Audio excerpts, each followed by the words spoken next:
किसी गांव में सुरभि नाम की एक गरीब लड़की अपने माता पिता के साथ रहती थी। सुरभि के माता पिता दोनों मेहनत मजदूरी करके सुरभि की पढ़ाई करवा रहे थे ताकि वो पढ़ लिख कर जिंदगी में कामयाब हो सके। सुरभि के घर की हालत बहुत खराब थी। उसके माता पिता के सारे पैसे उसकी पढ़ाई में ही खर्च हो जाते थे, जिस वजह से तीनों रूखी सूखी खाकर अपने दिन बिता रहे थे। फिर एक दिन स्कूल में लंच के समय सुरभि सूखी रोटी और अचार खा रही थी। तभी उसके पास बैठी लड़कियां उसका मजाक उड़ाने लगती हैं। अरे सुरभि, ये सब क्या है? तू रोज रोज यही रोटी और अचार लेकर आती है। तेरी माँ अच्छा खाना क्यों नहीं बनाती? हमें देख, हम तो रोज टिफिन में अलग अलग तरह का खाना लेकर आते हैं। पता नहीं हमारी प्रिंसिपल मैडम को क्या हो गया जो ऐसे भिखारियों को स्कूल में एडमिशन दे देती है। हाँ, तूने सही कहा। इसका सड़ा हुआ खाना देखकर तो मेरी भूख मर जाती है। हे सुरभि, कल से तू लंच में बाहर बैठकर खाना खाना। अगर तू हमारे साथ बैठेगी तो हम तेरा मुंह तोड़ देंगे।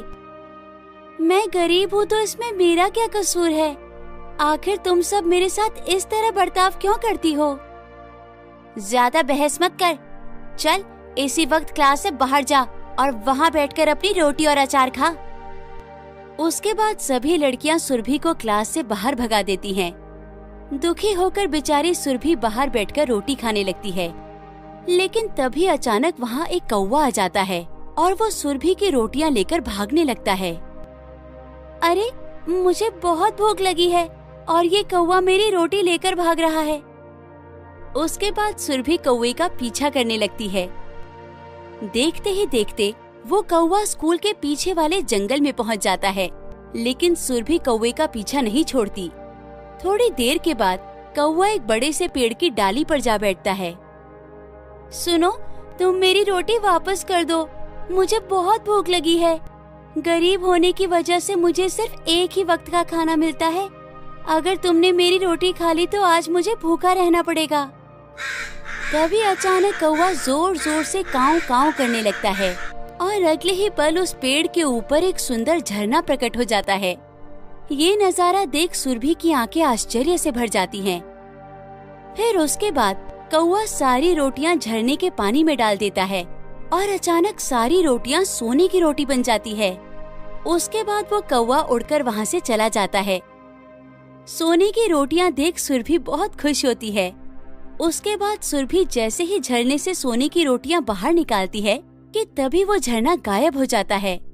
फिर सुरभि घर जाकर सारी सोने की रोटियां अपनी माँ को देते हुए उसे सारी बात बता देती है। सोने की रोटी पाकर सुरभि के माता पिता की खुशी का ठिकाना नहीं रहता। फिर अगले दिन से जब भी सुरभि लंच में रोटी खाने बैठती तो कौवा उसकी रोटियां छीनकर उसी पेड़ पर चला जाता था। दूसरी तरफ सुरभि भी उसका पीछा करते हुए वहाँ पहुँच जाती थी। फिर कौवा रोटियों को झरने के पानी में डालकर सोने की रोटी बना देता था। इस तरह ये रोज की बात हो जाती है। कुछ दिनों में सुरभि के घर पर ढेर सारी सोने की रोटियां इकट्ठा हो जाती हैं। उसके बाद सुरभि के पिता एक बड़े सुनार की दुकान पर सारी सोने की रोटियां बेच देते हैं, जिससे उन्हें लाखों रुपए मिल जाते हैं। पैसे आते ही सुरभि के माता पिता अपने पुराने घर को तोड़कर उसकी जगह एक सुंदर घर बनवा लेते हैं। दूसरी तरफ सुरभि नया स्कूटर खरीदकर स्कूल जाने लगती है और साथ ही वो रोज नए कपड़े भी पहनती थी। उसके टिफिन में अब तरह तरह का स्वादिष्ट खाना हुआ करता था। अरे ये क्या, अचानक ये सुरभि इतनी अमीर कैसे बन गई? ये तो हमसे भी ज्यादा सुंदर कपड़े पहनती है। हाँ, साथ ही ये हमसे भी अच्छा स्वादिष्ट खाना लेकर आती है। आखिर बात क्या है? इसके पास इतनी सारी दौलत कहाँ से आई? उसके बाद वो दोनों लड़कियां सुरभि से उसके अमीर बनने का राज पूछने लगती हैं। सुरभि उन दोनों को कौवे और जादुई झरने के बारे में सब बता देती है। ये सुनकर दोनों लड़कियों के मन में लालच आ जाता है। फिर वो दोनों ढेर सारी रोटियां लेकर जंगल में पहुंच जाती हैं। थोड़ी देर के बाद उन्हें वहाँ एक पेड़ दिखाई देता है। पेड़ के ऊपर कौवे को बैठा देख वो दोनों खुश हो जाती हैं।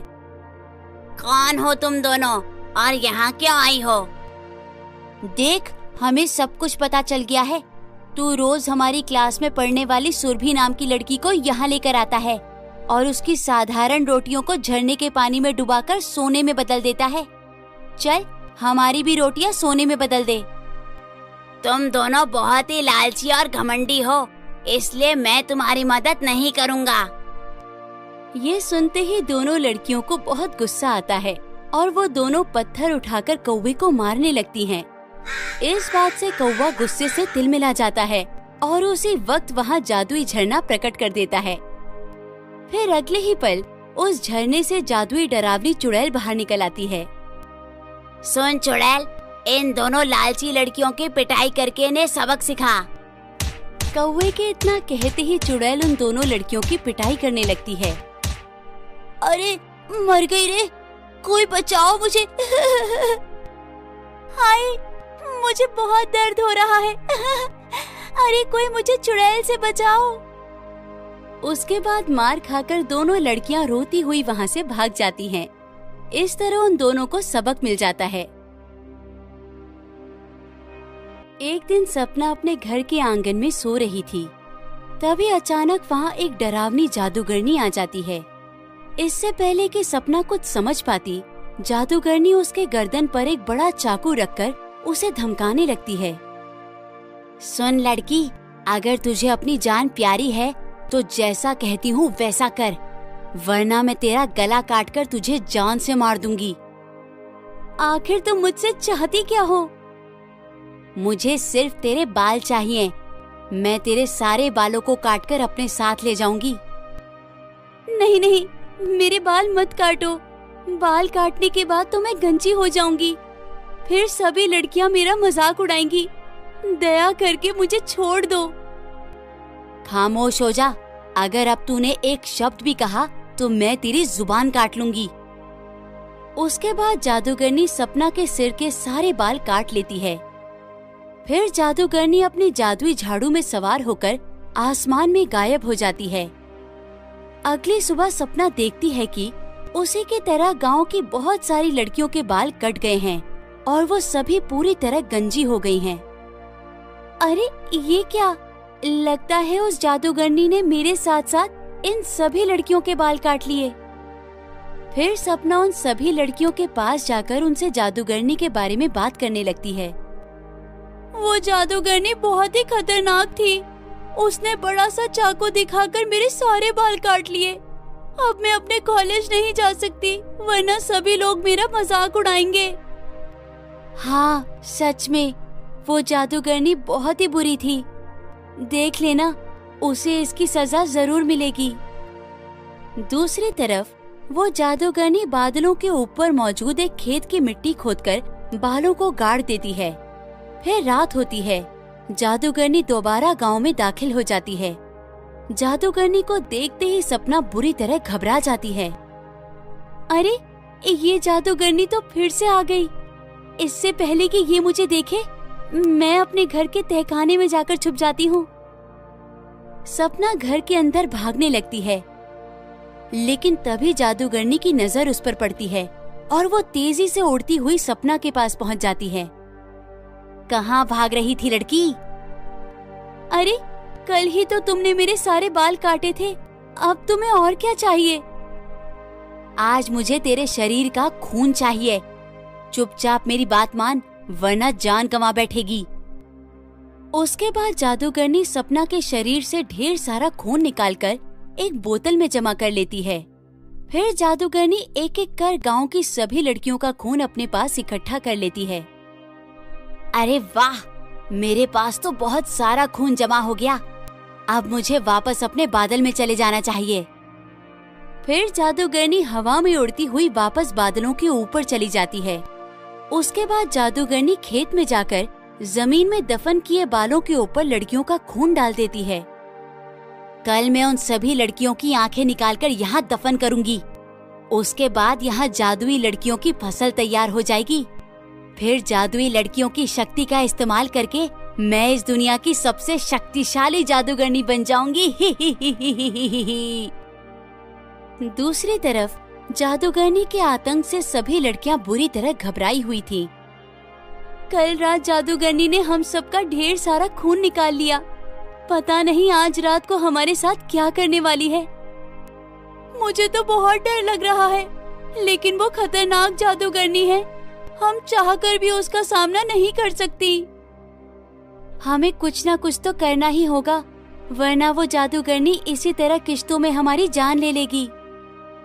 वो सभी लड़कियां आपस में बात कर ही रही थी कि तभी वहाँ से उस राज्य की राजकुमारी गुजरती है। अपने सामने इतनी सारी गंजी लड़कियों को देख राजकुमारी को बड़ा ताज्जुब होता है। अरे ये सब क्या है? अचानक तुम सब इस तरह गंजी कैसे हो गई? फिर सपना राजकुमारी को जादूगरनी के बारे में सब बता देती है। तुम सब चिंता मत करो, मैं उस जादूगरनी को सबक सिखाऊंगी। उसके बाद राजकुमारी अपनी दासी को फोन करके महल में मौजूद जादुई पक्षियों को वहाँ मंगवा लेती है। ये मेरे जादुई पक्षी हैं, आने दो उस जादूगरनी को, ये उसे सबक सिखाएंगे। फिर राजकुमारी उन सभी पक्षियों को हवा में उड़ा देती है। एक एक करके सभी पक्षी अलग अलग पेड़ों के ऊपर जाकर बैठ जाते हैं। थोड़ी देर के बाद जादूगरनी गांव में दाखिल हो जाती है। तभी सारे पक्षी एक साथ उस पर हमला कर देते हैं। अरे मर गई रे! अचानक इतने सारे पक्षी कहाँ से आ गए? ये तो बहुत ही खतरनाक लग रहे हैं। जादूगरनी को संभलने का बिल्कुल मौका नहीं मिलता और वो पक्षी उसके शरीर को बुरी तरह घायल कर देते हैं। जादूगरनी जमीन पर गिरकर दर्द के मारे जोर जोर से रोने लगती है। तूने इन मासूम लड़कियों को बहुत परेशान किया है, अब मैं तुझे जान से मार दूंगी। नहीं नहीं राजकुमारी जी, मुझसे गलती हो गई, मुझे माफ कर दीजिए। लेकिन राजकुमारी उसी वक्त अपनी तलवार से जादूगरनी की गर्दन काटकर उसे जान से मार देती है। जादूगरनी के मरते ही सभी लड़कियां राहत की सांस लेती हैं। इस तरह सब कुछ ठीक हो जाता है और वो सभी लड़कियां फिर से हंसी खुशी अपना जीवन जीने लगती हैं।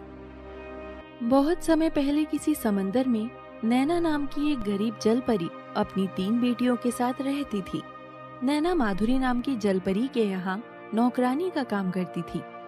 नैना, आज मेरा जन्मदिन है, मैंने घर पर पार्टी रखी है, तू अपनी बेटियों को लेकर शाम को आ जाना। ये सुनकर नैना बहुत खुश होती है। फिर शाम होते ही वो अपनी तीनों बेटियों को लेकर खाना खाने माधुरी के घर पहुँच जाती है। नैना की तीनों बेटियों ने हमेशा रूखा सूखा खाना ही खाया था। अपने सामने तरह तरह के स्वादिष्ट पकवान देख उन तीनों के मुंह में पानी आ जाता है और वो तीनों खाने पर टूट पड़ती हैं। उनकी इस हरकत पर माधुरी के घर आए सभी मेहमानों को बड़ा ताज्जुब होता है। दूसरी तरफ ये सब देख माधुरी गुस्से से आग बबूला हो जाती है। अरे सत्यानाश हो इन तीनों का, इन्होंने तो मेरी बर्थडे पार्टी पूरी तरह खराब कर दी, अब मैं इन्हें नहीं छोड़ूंगी। उसके बाद माधुरी छड़ी उठाकर नैना की तीनों बेटियों की पिटाई करने लगती है। तुम तीनों भिखारियों को यहाँ बुलाकर मैंने बहुत बड़ी गलती कर दी, आज मैं तुम तीनों की खाल खींच लूंगी। अपनी बेटियों को मार खाते देख नैना से रहा नहीं जाता और वो उन्हें बचाने के लिए माधुरी का हाथ पकड़ लेती है, लेकिन माधुरी नैना को भी मारना शुरू कर देती है। चल अपनी मनहूस बेटियों को लेकर यहाँ से निकल जा और दोबारा मुझे अपनी शक्ल मत दिखाना। उसके बाद नैना अपनी तीनों बेटियों को लेकर रोते हुए घर चली जाती है। उस दिन के बाद से नैना का काम भी छूट जाता है, जिस वजह से नैना और उसकी तीनों बेटियां दाने दाने के लिए मोहताज हो जाती हैं। इसी तरह एक दिन नैना काम ढूंढने दूसरी जलपरियों के घर जा रही थी। तभी अचानक समुद्र में रहने वाली एक जहरीली मछली नैना पर हमला कर देती है। उस हमले में बेचारी नैना बुरी तरह घायल हो जाती है। उसके बाद कुछ जलपरियां नैना को उठाकर उसे उसके घर छोड़ आती हैं। उस दिन के बाद से नैना का शरीर पूरी तरह बेजान हो जाता है और वो पूरी तरह बिस्तर पकड़ लेती है। हमारी माँ तो पूरी तरह बीमार हो गई है, अब हमारे घर का गुजारा कैसे होगा? हाँ, खाना खाए हमें 3 दिन हो गए, मुझे बहुत भूख लगी है, अब हम क्या करें? फिर वो तीनों दुखी होकर समुद्र के किनारे जाकर रोने लगती हैं। तभी अचानक उनके पास कल्लू नाम का दुष्ट आदमी आ जाता है। तुम तीनों की हालत देखकर लगता है तुमने कई दिनों से कुछ नहीं खाया।